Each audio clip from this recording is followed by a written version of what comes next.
So it's my pleasure to invite Dr. Eve Warburton to the stage. Eve has the big job of wrapping up today's proceedings. We've heard from some fantastic speakers and had some really interesting presentations today. I don't envy you, actually. You've got a lot to cover, but I'm really looking forward to your wrap-up. So let me just introduce Eve. She's currently, she's a research fellow at the Australian National University, recently at the ICES Institute in Singapore, and she's shortly starting as a postdoctoral fellowship at ARI at the National University of Singapore. So very pleased to have you here today, Eve. Thank you.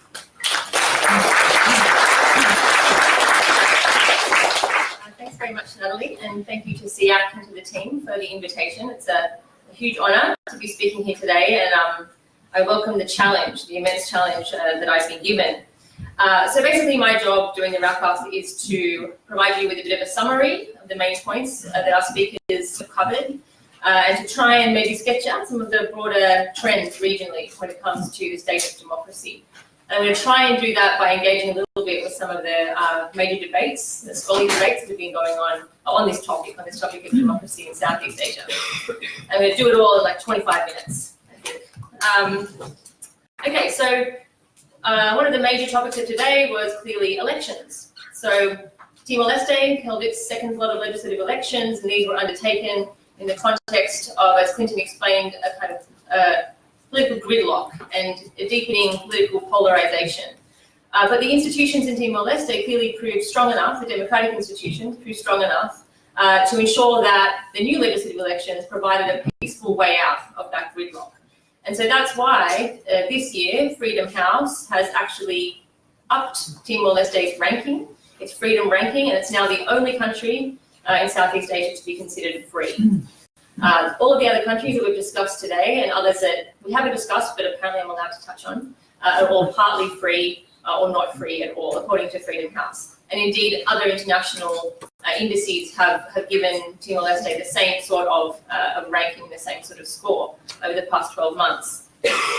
Then we just heard from Ed about Indonesia's very vibrant, competitive presidential and legislative elections held under relatively free and fair conditions, returning a popular incumbent Jokowi to the presidency.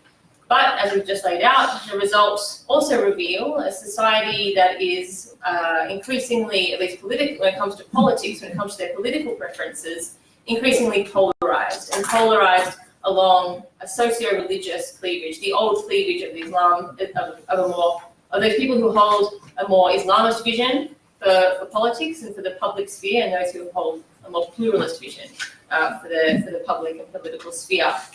And most remarkable, of course, were those was the data that Ed showed us, demonstrating that for the first time we have Indonesia's minorities voting pretty much en masse for one presidential candidate. And I'll come back to what we think that might mean for the state of Indonesian democracy later on in the talk. Okay, so Trisha's talk in Malaysia, we're still talking about last year's stunning victory for Pakatan, and of course we'll be talking about it for many years to come. But now analysts are obviously much more concerned not with how they won, but what the Pakatan government is going to be able to do, and whether they're going to be able to, whether the new government, a government that, as Trisha pointed out, is made up of a coalition that has very, very little experience working together or in government. And so are they going to be able to have the capacity or even the willingness to deliver some of the reforms that they promised in the lead up to that stunning election? And I think one of the most interesting pieces of data that Trisha shared with us was that opinion poll that showed just how dramatically public support for the Pakatan government had declined from something around 80%, I think it was, to below 40%. And what does that mean? What does that tell us about popular preferences, about what it was that pushed voters to support Pakatan in the first place? And I think what Trisha told us was that a lot of the hopes that the voters had invested in Pakatan were about about some of their economic anxieties, about cost of living and the like. And Pakatan hasn't been able to deliver some of the reforms that they expect, and as a result, they've lost a lot of public support. And I'll come back to that again as well in terms of what that means for the future of Malaysia's democracy. Thailand, the most controversial, as definitely the most entertaining talk of all for today. Aim led us through Thailand's recent election. neither free nor fair. We've known for many months now, many years now, that the junta was going to be doing its best to tilt the electoral playing field in its favour, to ensure that the military-affiliated party was going to be able to win office. Now, despite all of the interventions that it made and all of the manipulation of electoral institutions to try and achieve this goal, clearly the outcome wasn't quite what the military had hoped. And what AIM told us is that now these elections haven't given us a way out of this long-standing and entrenched conflict and the polarization that initially led to the military and the junta's takeover a few years ago. Now, I was trying to could reference a few other things going on in other countries that we haven't talked about, and so I do think we should talk about the elections that just took place in the Philippines. So here we had this really important election for the Senate. It was characterized in the media by scholars as a referendum on the Duterte presidency. And if that's what it was, then clearly the result is that this is a resounding yes, a resounding affirmation from the public that they are satisfied with Duterte's agenda and the way in which he is executing his agenda. Because of the 12 Senate seats that were up for grabs, my understanding is that the vast majority of those, 11 I think, or 10, 11 have gone to candidates that were backed explicitly by Duterte. And we'll come back to that as well. So Southeast Asia is clearly, and always has been, a region with many elections. Both elites and masses obviously view elections as an important source of legitimacy, not always as an institution for changing government, but as an important performance. But and I think I'm quoting someone in the room now when I say, I think Lee Morgan-Besser is still here, yes he is, that it is a region with many elections, but not a lot of democracy, and certainly not a lot of liberal democracy. So what do I mean when I talk about a liberal democracy? Well, it's a democracy in which it's a system in which free, fair, competitive elections take place, where there are checks and balances enforced on executive power and where civil liberties are protected. So this is the sort of democracy that I think our papers showed us today remains in short supply in our region, despite the ubiquity of elections. And indeed, the region overall has been experiencing, in fact, a steady decline in the quality of its democracies. Timor-Leste and Malaysia are our major outliers, and I'll come back to them. But overall, the pattern is, when we're looking at a whole range of international indices that track this sort of thing, that track the changes in the quality of democratic institutions over time, what they've all been telling us is that Southeast Asia has been going through this process of democratic backsliding. And so backsliding is this kind of incremental erosion in the quality of the institutions that uphold a liberal democratic system. There are actually a few different definitions out there, but I won't bang on about it. But what does that look like? What does democratic erosion look like? Well, it looks like some of the things that we've been talking about today, but just to kind of clarify, it's the expansion of executive powers by incumbents, the narrowing of space for political opposition to organise and to mobilise and to challenge an incumbent. It's the strategic manipulation of elections, and we'll talk a lot about that today. And it's the erosion in the rights and the individual rights and liberties of the people, and including the protection of the rights of ethnic, religious, and sexual minorities, cultural minorities, and the like. Now, these forms of democratic decline have been registered, have been documented by country experts and by these international indices for some time in the last few years in Indonesia. Now, Ed didn't talk about this a lot, but because I work on Indonesia, I'm going to talk about it a little bit anyway. But Indonesia is also a country that, despite having this really vibrant, competitive, exciting sort of world of elections, is a country in which the institutions that protect civil liberties and protect the rights of minorities have in fact been experiencing this kind of illiberal drift and this erosion in recent years, including under the Jokowi administration. We've also seen, and Ed did touch on this, the Jokowi administration has, over the last couple of years, engaged in interventions that no one expected, interventions that limit the space for opposition, and that and he has also, most recently in these elections, been mobilising government resources and government institutions for partisan purposes. And that's another really sort of classic manifestation of democratic backsliding. Philippines, of course, Duterte has been explicit in his attacks on members of the opposition and opposition figures and attacks on the media. Cambodia is obviously probably the most extreme example, as everyone said, where we've seen this expansion of executive power, the centralisation of power around him as an individual, and the clamping down on opposition. In Thailand, AIM went through and sort of told us about the many strategies that the junta has been using to strengthen, I think I'll quote you, non-democratic institutions to ensure authoritarian survival. They haven't done a very good job of that yet, but certainly that's what we've been tracking for the past few years.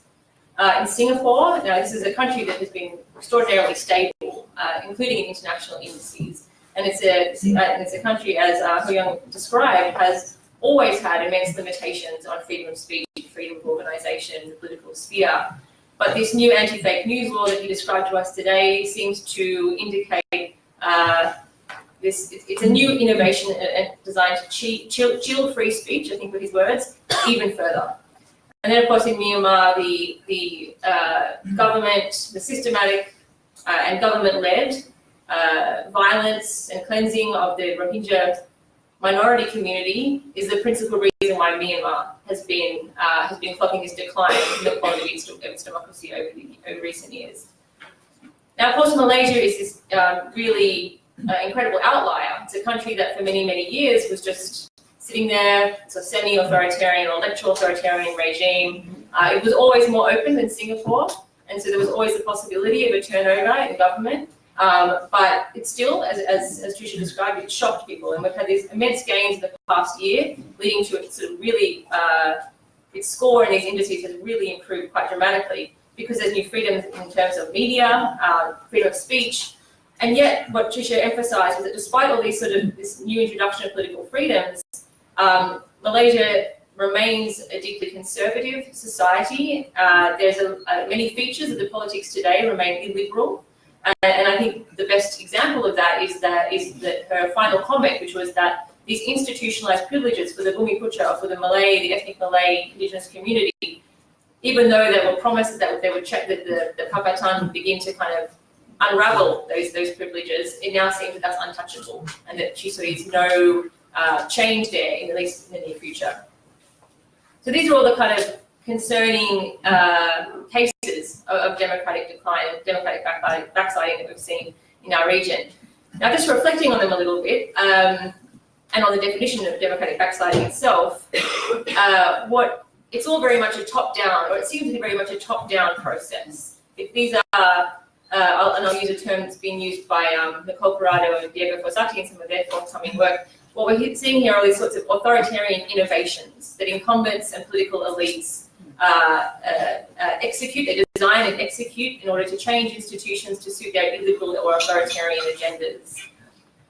So yes, all very top-down, but I think what we talked about a lot in the presentations today has motivated me to think more about whether we should be looking at the demand side of democratic decline or democratic backsliding. So supply side would be what the elites and what the incumbent governments are doing to erode the democratic institutions. But what about the demand side? What about the population? In other words, maybe we should be asking about the popular foundations of an illiberal politics or an increasingly illiberal politics in our region. And I'll just refer to a few cases that we've talked about today that kind of might motivate us to think about this more. So, for example, Ed very briefly described Prabowo Subianto, who ran again for president, his second time running for the president against Joko Widodo.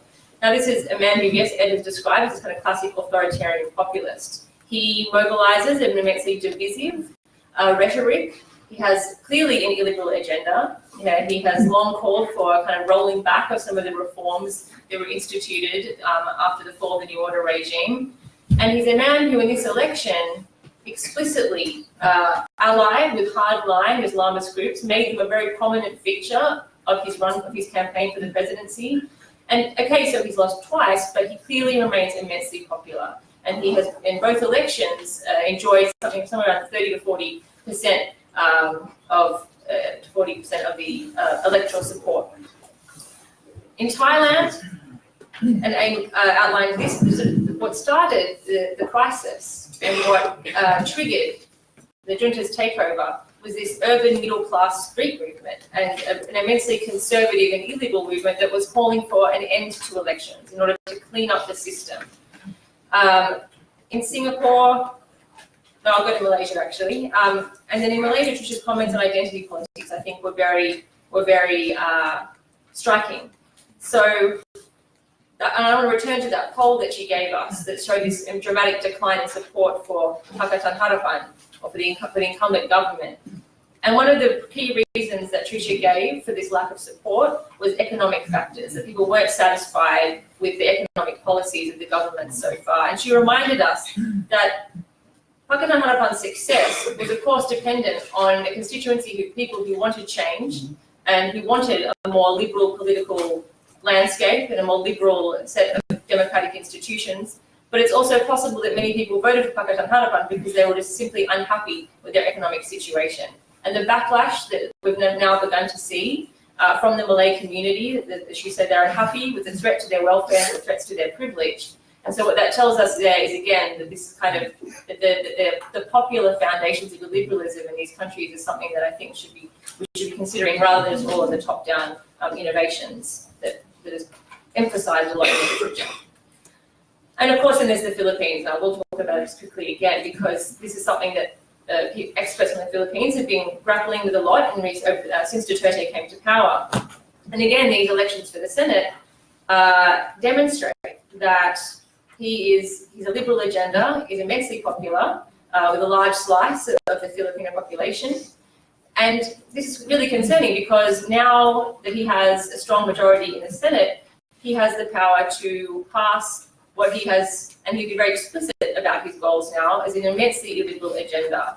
And that includes reinstating the death penalty, lowering the age of criminal liability to child offenders, and revising the country's constitution. Now, some of those revisions are all about decentralization and federalism and could in fact be good for democracy, but in there as well is this potential to extend presidential terms. And previously there were some opposition elements within the Senate. They were fragmented, of course, they weren't necessarily that powerful, but at least there was some check on his agenda, and that's pretty much gone now. And so I think that what the discussion today and some of the things that I've been reading about Southeast Asian politics has got me thinking is that it would be great if we could do more research, more comparative research into the nature of the illiberal constituencies in the region. And I know in the Indonesian case, which is what I work on a lot, we're just starting to dig into this. And part of the reason we're just starting to dig into this is because, you know, in Indonesia and other countries in the region, we don't have, like there are in Europe, a kind of history of, you know, right-wing parties. There's no long history of right-wing parties or illiberal parties. What we have now is the rise of these illiberal figures we've never had before, like Prabowo and Duterte, and the Islamist movements in Indonesia that have been gaining more political clout as well. And so but the research that we do have seems to be implying that there is a strongly illiberal constituency within the middle classes in Southeast Asia. Certainly when it comes to Prabowo, he enjoys, on average, more support within the middle and upper classes of Indonesia. It's a similar story with Duterte and, of course, with the Yellow Shirt movement in Thailand as well. Now, this is a region that, at the country level, has sort of long presented a challenge, this modernization theory, and this idea that as countries get richer and more educated, they'll become more democratic and more liberal. And now I think it would be interesting to look at that more at the individual level as well. So what we seem to be seeing is that there's no guarantee that as people become richer and become more middle class and more educated, that they're going to become more liberal. And I think this is a really interesting and fruitful area of research that we could be doing more on. Now, to be fair, we've known for some time that, and we're referring here to sort of the survey data that we get, the Asia Barometer data. We've known for many, many years that Southeast Asian citizens don't really conceive of democracy in liberal terms. So if you look, for example, at the recent Asia Barometer data, there's a question that says, what is democracy to you, essentially? And there's a whole range of answers they can choose from. And across all of the countries in our region, those people who answer that it is a system for protecting civil liberties, or that it's a system for that reflects kind of like the norms of freedom of speech and freedom of, and the parties are allowed to compete freely and fairly, there's media freedoms, all that. And the number of people that say that is what democracy is in the minority across all of the countries in our region. And the majority of citizens in Southeast Asia conceive of democracy in substantive terms. So that is as a system for delivering social benefit, social welfare, equality, and things like this. And so we've known that for some time. But there is interesting variation within these countries, and I think it's important for us to be able to more systematically understand citizens' varied conceptions of democracy in the countries that we study, and their varied ideas about what elections are supposed to do and what they expect from their governments. from their democratic governments. So one more thought on this whole liberalism thing, just indulge me. Now, this isn't an original idea by any means, but I think that the papers that we've listened to today have really sort of re-emphasised that as analysts, we should be conceptually and analytically sort of separating out liberalism from democracy. And that perhaps we also need to separate out more systematically like a political liberalism, so people who support checks and balances or regimes that support checks and balances on executive power, from belief in an individual liberty. So there's belief in the rights of the individual to practice their own faith, to be protected in terms for sexual minorities to be protected and the like. In this region, we have countries that have become increasingly authoritarian, like Thailand, but where in the political sphere there is still a voice for socially progressive and liberal ideas about gay marriage or about sexual freedoms, about social freedoms, about the protection of minorities. Like Future Forward, I think, was actually explicit in its support for gay marriage. Is that right? Yeah. So there's a space for that in Thailand. And then in a country like Indonesia, we have an incredibly competitive, as I said, democracy, where parties are allowed to compete freely and fairly, and there's freedom of speech, and the media is also free to discuss all range of issues. And yet it's become increasingly socially illiberal. So being today in Indonesia, being a member of a religious or sexual minority, I would say is much harder than it was 20 or even 10 years ago.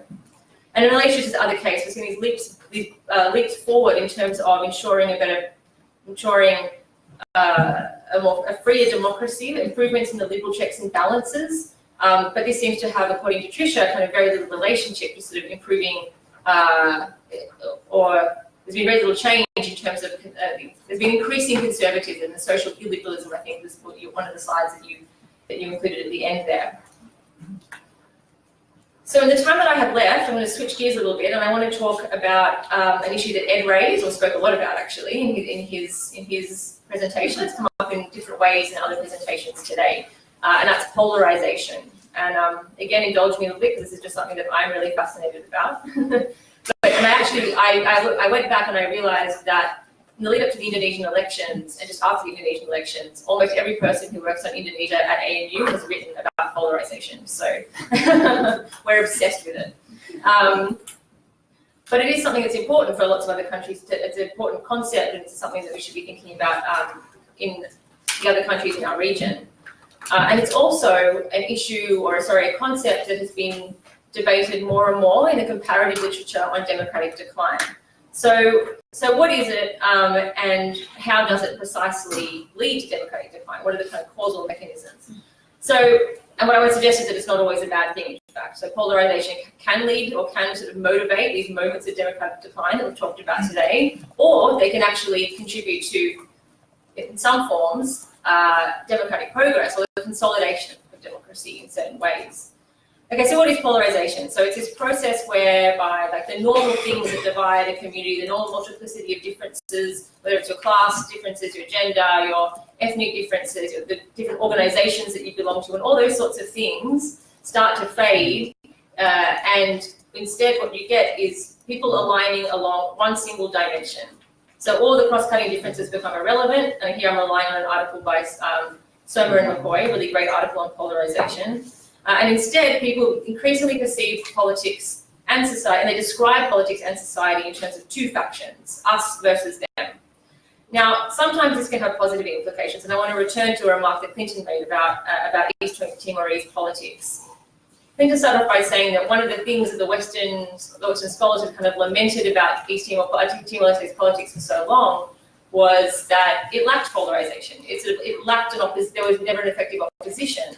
And this is the same sort of commentary that we've had for many, many years in the other patronage democracies in Southeast Asia, like Indonesia and the Philippines, where, you know, that all the parties are the same, they're all catch-all parties, they're all driven by patronage. Voters don't really have a choice when they go to the ballot box, and that there's no effective opposition. And so, under those circumstances, what the literature tells us is that sometimes a bit more polarization is a good thing. It can mobilize political participation, and it simplifies choices for voters, and it can even strengthen political parties. And maybe that's what's going on in Timor-Leste. But it can also have really negative and really sort of pernicious consequences for democracy. Politics becomes this zero-sum game, and we're kind of at 5 minutes, yeah, cool. When it kind of gets attached to this narrative of an existential struggle. And we got a bit of this in the Indonesian campaign for the presidency, as it described. When this happens, you get these political entrepreneurs who see a political benefit in polarizing society, in dividing it into an us versus them. They mobilize latent or inchoate ideological and identity-based cleavages and make them more politically important. And what that does is it makes compromise, consensus, interaction, and tolerance between the two groups increasingly difficult. Now, that can lead to political gridlock, it can lead to immense forms of governance and stability, and that's precisely what happened in Thailand. And then what happens is it can motivate people in opposition to contemplate extra constitutional means, like a coup in the most extreme measures, but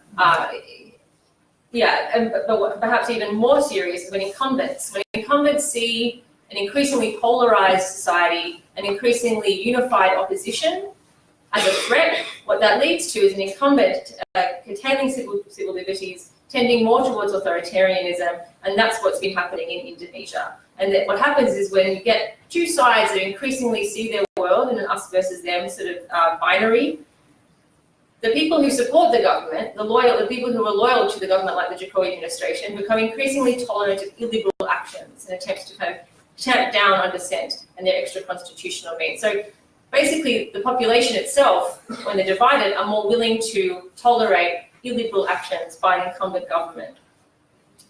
And that's certainly what analysts have been sort of seeing in the context of Indonesia. So in that way, the increasing polarization should concern us because of the way in which it can allow an incumbent government to justify some of the illiberal, clamping down opposition, narrowing space for opposition, narrowing space for media, and things like this. Or indeed for social media, those fake law bills, for example, that the Singaporean government has now put into place. But the causal arrow can run in both directions, so forms of democratic backsliding can then themselves cause polarization. So for example, the more the Jokowi government attacks or constrains opposition figures and groups, the more likely it is that those who support Prabowo or support the Islamist and Islamic organizations that are affiliated with him will consolidate and will become more and more militant in their opposition to the incumbent government. I'm really running out of time, so I'm going to fly through this. In fact, I'm going to skip that. Okay, so I'm just going to draw everything to a close. So I want to end just by thanking all of the speakers and congratulating them for doing or for offering us such thorough accounts of the year that was in Southeast Asian politics, and for offering such stimulating presentations. I know that it motivated me to think a lot about some of these issues and to begin thinking about agendas for future research as well. And I think what it's motivated me to do is think about how we need more and better research into the depth of polarization, how to measure it, how to decide when a little bit of polarization is good and better for democracies in our region, and when it's bad, when it has a pernicious effect on democracy. And I think we need more and better work on the popular foundations of democratic decline in our region, looking not just at the supply, but at the demand side for a more or less liberal politics. And I think we can do that by taking our lead from scholars who work on places like Turkey, the US, parts of Europe, and perhaps start to think about collaborative projects where we can combine survey work with ethnographic accounts of how citizens from different socio-cultural and class backgrounds understand the role of elections, the meaning of democracy, and of the liberal norms that underpin what we conceive to be, what scholars conceive to be, a sort of liberal version of democratic government. And I'll leave it there. Thanks very much.